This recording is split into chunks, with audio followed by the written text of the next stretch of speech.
આજે 12 જાન્યુઆરી આજની તારીખના ઇતિહાસની વાત કરીએ તો આજે ભારતના પ્રખ્યાત દાર્શનિક લેખક સ્વામી વિવેકાનંદની જન્મજયંતિ છે.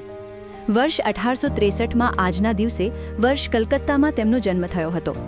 તેમની યાદમાં ભારતમાં દર વર્ષે આજની તારીખે રાષ્ટ્રીય યુવા દિવસ તરીકે ઉજવણી કરવામાં આવે છે. આ ઉપરાંત મહાન મરાઠા શાસક છત્રપતિ શિવાજીના માતા જીજાબાઈ, પ્રિયંકા ગાંધી અને લોકપ્રિય ધાર્મિક સિરિયલ રામાયણમાં રામનું પાત્ર ભજવનાર અરુણ ગોવિલનો આજે જન્મ થયો હતો.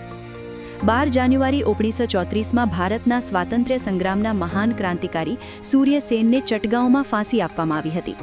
તેમણે ભારતીય રિપબ્લિકન આર્મીની સ્થાપના કરી અને ચટગાંવ વિદ્રોહનું સફળતાપૂર્વક નેતૃત્વ કર્યું હતું. 2009માં આજના દિવસે જાણીતા સંગીતકાર AR રહેમાન પ્રતિષ્ઠિત ગોલ્ડન ગ્લોબ એવોર્ડ જીતનાર પ્રથમ ભારતીય બન્યા હતા. 12 જાન્યુઆરી 2004માં વિશ્વના સૌથી મોટા દરિયાઈ જહાજ RMS ક્વીન મેરી 2એ તેની પ્રથમ સફર શરૂ કરી હતી.